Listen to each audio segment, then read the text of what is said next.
Ladies and gentlemen, Mr. Cropper here. A thread on Twitter's been brought to my attention.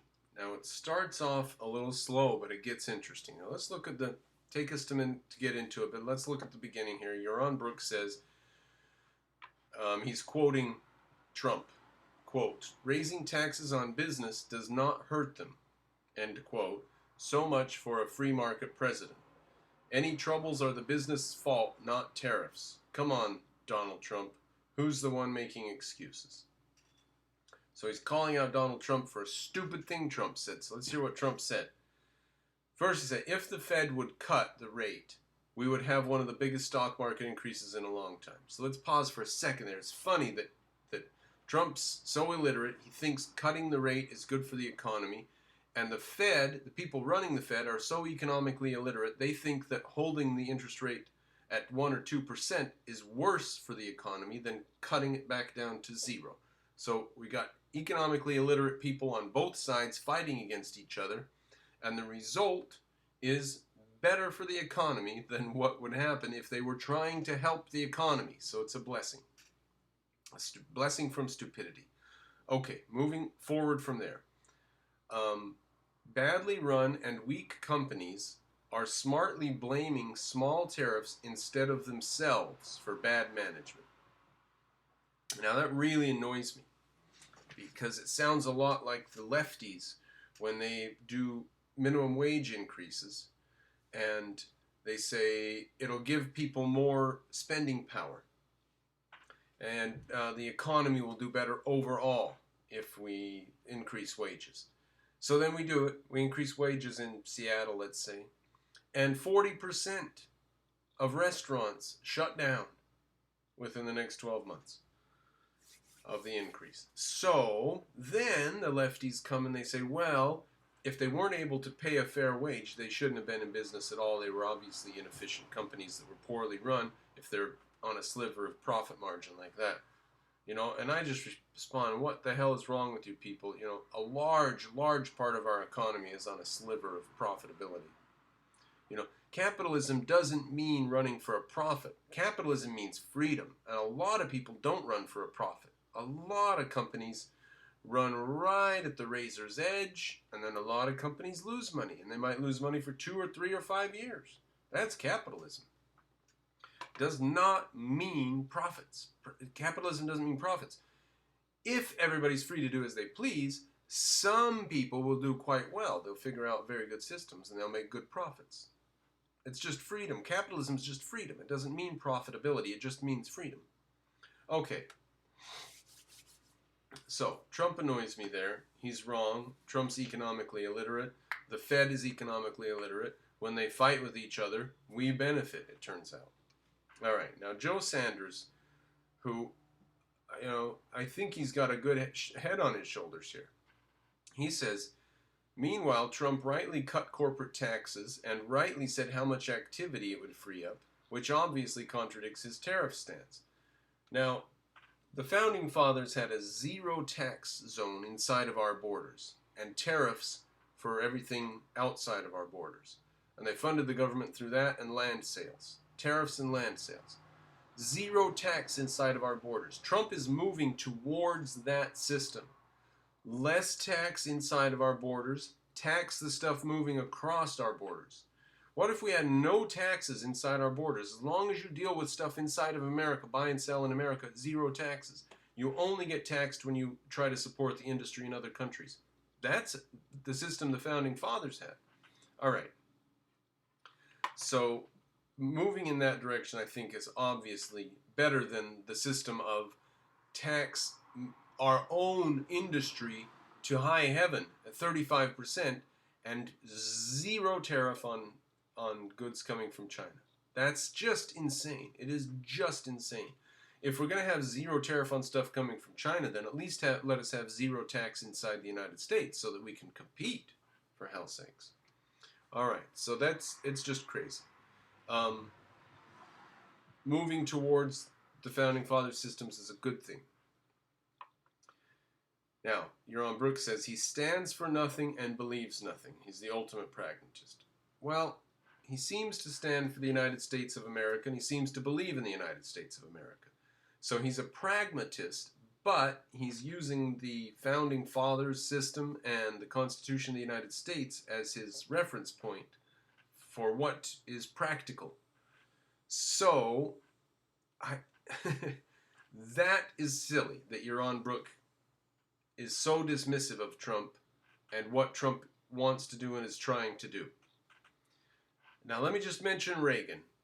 Ayn Rand was against Reagan because he was against abortion. And if she would have lived through Reagan's presidency, would she have changed her mind? I think so. But I don't care. Reagan was a good president regardless of what anybody says. Now, Joe Sanders comes back and says, yep, at least we get a little decent policy from Trump. You see, he's trying to say, Trump, kind of valuable, Yaron? A little value? No? Some value, please? He's trying to bring some reason into Yaron's stance. He says, at least we get a little decent policy, as bad as it is. And amazingly, the Democrats are even worse. Not a good time. Thank you, Joe. The Democrats are even worse. As bad as Trump is, he's trying to dismantle the federal government's involvement in education. He's trying to shut down the EPA. He's doing this, that, and the other. As bad as he is, and he's bad, he's not as bad as the Democrats. Okay. Yaron answers, I think it's worse long term. When is this long term ever going to take effect? I mean, was Reagan worse long term for our country than having some Democrat in there in the 1980s? That's insanity.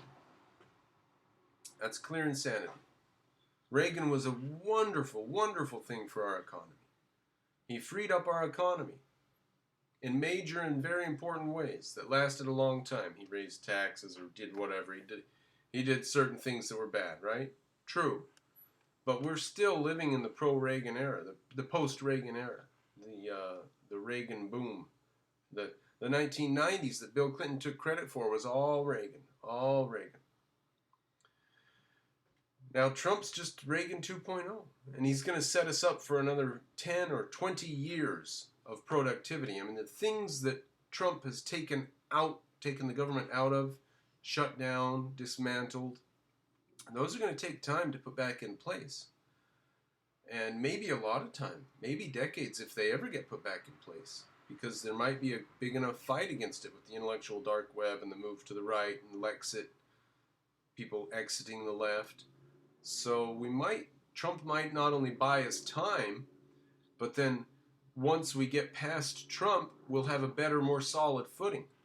More people believing in liberty and individual rights and freedom and realizing the left is insane and immoral and nihilistic.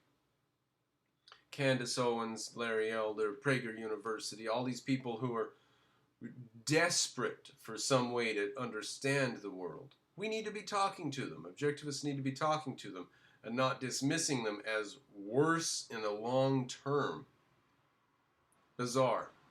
I didn't dismiss those people as worse in the long term, just Trump's stance. But Trump's stance is just a practical, pragmatic, his attempt to be practical and pragmatic about defending the United States. All right, so he says it's worse long term. It establishes a crude, offensive pragmatism. What does crude and offensive mean? It establishes a pragmatism as an okay standard, and he now becomes the representative of capitalism. Unfortunately, he sets our cause back decades.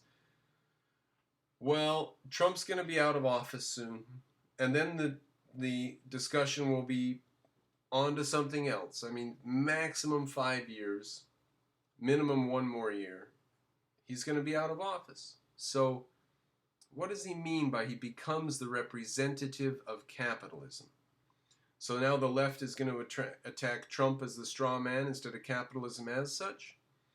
I see the whole intellectual scene in America moving in a way that Yaron Brook and the leftist crowd are just blind to. They're just blind to the fact that Trump pays lip service to the book Atlas Shrugged and the Fountainhead. People all in the Tea Party, they were obsessed. Now, I know Yaron Brook went and tried to address the Tea Party and they didn't like him, right? And so now he doesn't like the right.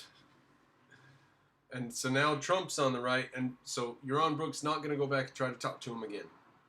Well, I don't know what kind of stuff he said to him, but I'm starting to see why they possibly wouldn't have liked him.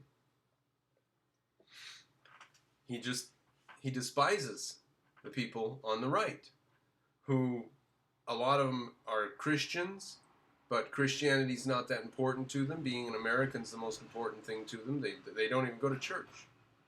A lot of them believe in Christianity as a backdrop on which to hang society, but they don't even believe in God. A lot of them are like that nowadays. So to dismiss these people as terrible people that's the fatal move of the ablectivists. Now John Nelson comes in. Now this is his first statement in the thread. He comes in and he says, pragmatism holds an individual back from achieving their adult potential because no philosophy. Okay, so pragmatism doesn't allow you to be principled, all right? Pragmatism also holds an individual back from achieving their Ellsworth potential because no philosophy. So you can't be Ellsworth if you're pragmatic, right? Ellsworth was principled. Okay, fair enough. As principled as you can be for the D type. Only the Dems have the power for Ellsworth potential because the Dems are D2 right now. D2. Disintegration, nihilism, turbocharged. Nihilism squared. Nihilism cubed. That's the left right now. Okay, so the left are not pragmatic. That's what John Nelson's saying. Trump's pragmatic. He can't achieve his full potential. The left is not pragmatic. They are principled. They can achieve their full potential of Ellsworth Twoism. Okay? I agree here. I think this is brilliant. Yaron Brook replies, the pragmatist is the one who opens the door and invites in the worst philosophies possible. Nothing good comes ultimately from a pragmatist. Now, we wouldn't say that good comes from the pragmatist. We would say good comes from the good that the pragmatist happens to accidentally clutch onto from time to time. That's all we would say. Like cutting taxes, the pragmatist cuts taxes because of this. And putting in tariffs, the pragmatist puts tariffs in because of that. And Yaron Brook's going to say that he opens the door and invites in the worst philosophies possible. I just don't see it with Trump. What is this bad philosophy? That tariffs are good? Is that what's blowing everybody's hippie noodle? I would want some examples from Yaron Brook. He opens the door and invites in the worst philosophies possible. It seems like the left is already the worst philosophy possible. Is he opening the door and inviting in the left? Is that what he means by lowering taxes inside of our borders and raising tariffs against foreign industry? What does he mean by that? He must mean racism. Mustn't he? He must be talking about Trump is inviting in the worst philosophies possible, meaning far-right, racist, as Yaron Brook says, white nationalists. What is a white nationalist, Yaron Brook? Someone who believes in their nation and has white skin? What is that? Does that make them a racist? That's kind of racist for you to say that. Now Yaron Brook is using leftist, racist language when he says, the white nationalist this and the white nationalist that. That's racist of you, Yaron Brook. You are being racist. Why do you say white nationalists? What's important about them? That they're white? Why is that important? Why is their skin color important? If the important thing about them is they're racists, then call them racists. White nationalist is a smear term that should be far below the usage of objectivists. Shameful, shameful. So, the only one that I'm seeing showing real signs of evil pragmatism here is the leftists. Nothing good comes ultimately from pragmatism. Well, nothing good comes from D2 type nihilism either. And when you just disintegrate and ignore all the facts and reality in front of you, all the good things that the president does and all the good things that he believes, you just ignore them and say, ultimately this, and opens the door, invites. But what's happening? What's really happening is people are reading Atlas Shrugged, people are leaving the left, people are saying this modern nihilistic, postmodern culture is garbage. That's what's happening with Jordan Peterson.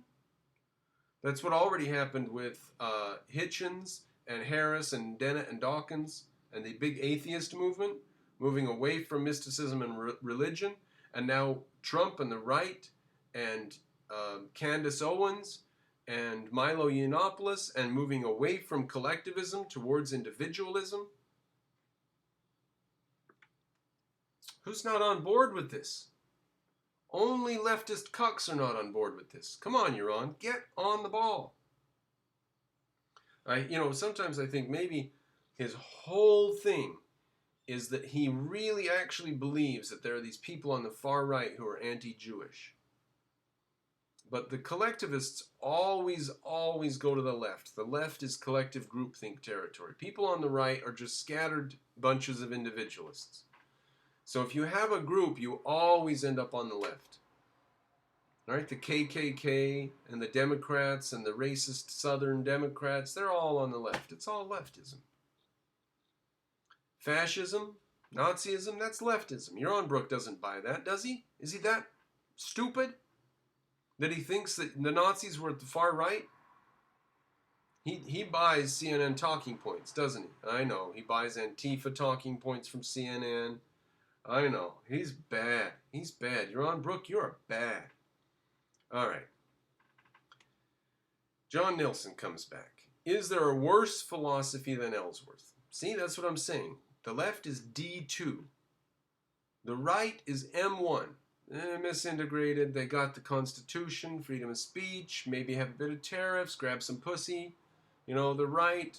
But the left, perverts in our bathrooms, the Green New Deal, destruction of our economy. The left is insane. Okay, is there a worse philosophy than Ellsworth's? Because that is here now in this reality in the form of the Green New Deal. The Democrats are the ones leading that charge. AOC's staffers openly admitted it. It's about changing the economy. They want to hand America over to the UN, right? Fair enough. Yaron Brook says, and Trump is going to hand it to them, and worst. Is he? Everything I've seen about Trump is that he goes to these UN things and the get-togethers they have in Europe and stuff, and he goes over there and he sticks his finger in their eyes, like they had this freedom from fossil fuels garbage thing. And the Americans, under Trump's say-so, put a little thing there, a little stand, with people standing there to talk to people with signs up about how we love fossil fuels or something like this, how oil is good or something like this. At one of these things about oil and how to move beyond oil, Trump and the Trump administration sets up a little stand to promote oil. So that's what I know of him about withdrawing from Interpol, or was it the United Nations humanity thing, right? Taking the United States out of these various things. So Trump's going to hand it to them. What's he going to hand to them? America, the economy, our culture. And who is them? The left? So just give up and go to the left right now? And yes, there is worse on a silver platter. So Trump, Yaron Brook, I want to know what you mean by Trump's going to hand it to them. He's going to hand the economy to who? The left? On a silver platter. Well, then we need to get in there and fight for the right. Fight for the people on the right, and don't let Trump do that. Right? But to be against Trump and the right is kind of bizarre because they're the only ones doing anything good at all.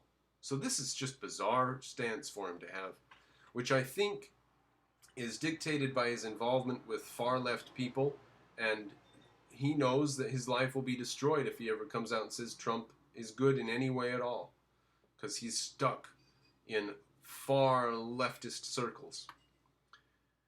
And he knows how dangerous it is. Him and Amy Peikoff and James Valiant, they all know how dangerous it is to speak up when you're in a groupthink collective, and you're acting like a collectivist. As soon, the tallest blade of grass is the first one to get cut down. The nail that sticks up the farthest is the first one to be hammered down. And they don't want to stick out. They don't want to say anything about what Trump's doing is good. But he hints at it right there, doesn't he? He says Trump's going to hand it to them, and worse, on a silver platter. Hand it to who? The left? So he admits right there that Trump is with us in some sense. He's got America's economy on a silver platter. And Yaron seems to be worried that Trump's going to hand it to the left. Now, why would that be a problem? Because the left is completely insane. So Yaron, at least, he can't completely ignore reality. He can't go along making statements after statements after statements and never refer to reality. So here he's had to inadvertently refer to reality. That he's worried that Trump is going to give the economy to somebody. Who? The left. That's who we're worried about, Yaron. Congratulations. You have not, I don't know. I was going to say you're waking up a little, but that's not true, is it? That's not indicated. All right. John Nilsson says, wrong. Trump moved us away from handing it to them. Now you're just being dishonest. See? Trump has done all these things. You've got to ignore all the things Trump's done. All the fighting against the labor unions, fighting against government control with the EPA, fighting against our high tax rates, fighting against the destruction and hollowing out of the American economy and shipping all our factories to China. Trump's fighting against this. He's not handing it to anybody on a silver platter. That's like saying that Reagan, because Reagan was philosophically inconsistent and a pragmatist, he's going to hand America to the communists on a silver platter. Is that what happened? No, he brought about the fall of the Soviet Union. Or helped to, or made it possible, or something. So this is reaching the point of being delusional.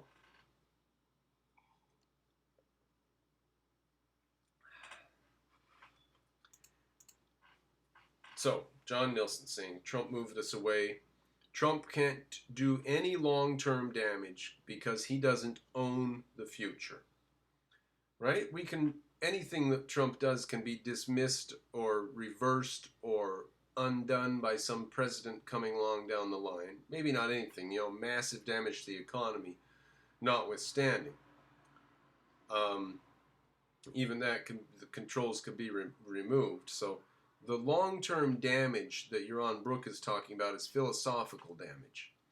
But I say, in order to think that that's the case, that philosophically we're in a bad situation, you have to totally ignore the fact that Ayn Rand and Atlas Shrugged and the Tea Party and libertarians and the Fountainhead and Atlas Shrugged being quoted and popular and everything. You have to ignore all this.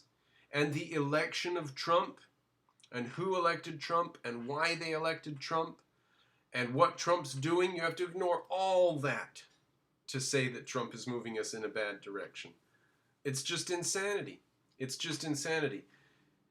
Yaron Brook, you are delusional. You are exhibiting Trump derangement syndrome. Now, John Nilsson says the future belongs to individuals fighting for their philosophies. If objectivists don't grab the future, that's their fault. I think that now is the time for us to step up and grab the future. I think that when people have already announced they don't believe in God, and now they're announcing they don't believe in statism.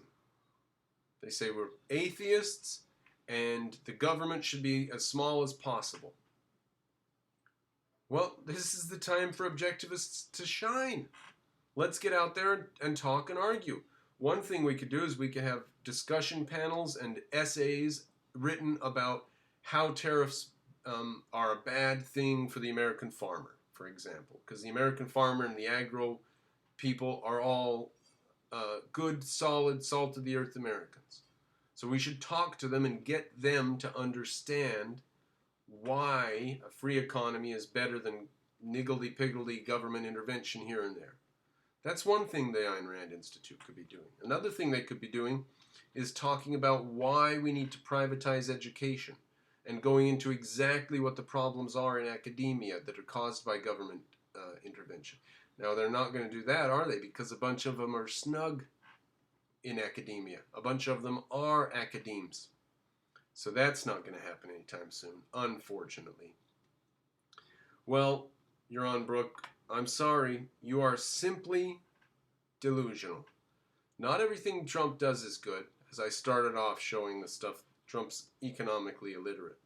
But to think that Trump is worse than the Democrats because he would hand the country to the Democrats through being a pragmatist is insane.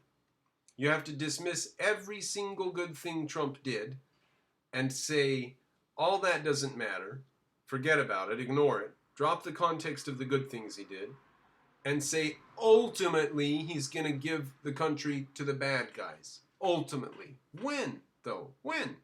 After lowering our taxes and bringing industry back to America? That's when he's going to hand it over to the left on a silver platter? Now, maybe he is. Maybe Trump at the end of the day is just going to say, gotcha, and raise our taxes way back up and open the EPA back up and put in some sort of law to protect the unions again. Maybe Trump's going to do all that, but I just don't see it happening. And if he doesn't, then Yaron Brook's going to look the damn fool. Because Trump's doing the best he knows how to uphold the very few principles that he has, which are like, America is great and freedom is good. And that's not even really a principle. He doesn't even understand what freedom really means. But he understands it better than the left. Way better than the left. All right, to wrap it up, patronize me if you support what I do, ladies and gentlemen. Yaron Brook obviously understands what's going on here because he says Trump's going to hand it to them on a silver platter. Hand it to who? The left. Trump's not on the left. Trump's on the right or in the center or something like that. The left is worse. And right there, when Yaron Brook said that, he admits the left is worse. And he's worried about the left getting control of everything. And he knows Trump's not as bad as the left. He says, ultimately. Well, what about now? Ultimately, Reagan will be bad for the economy or whatever. Well, except that he brought about the destruction of Russia in one of the longest booms in American history. So I just don't buy. I think that this is pragmatism in philosophy. This is Yaron Brook just being pragmatic about philosophy. Oh, I'll just answer his tweets here and there instead of looking at the entire picture of the culture today and the entire picture of what Trump is, why he got elected, what he's trying to accomplish, what his beliefs are. No, just forget all that and just react to individual tweets and individual policies. Yaron Brook, you're being slightly D-type about this. I'm calling you out.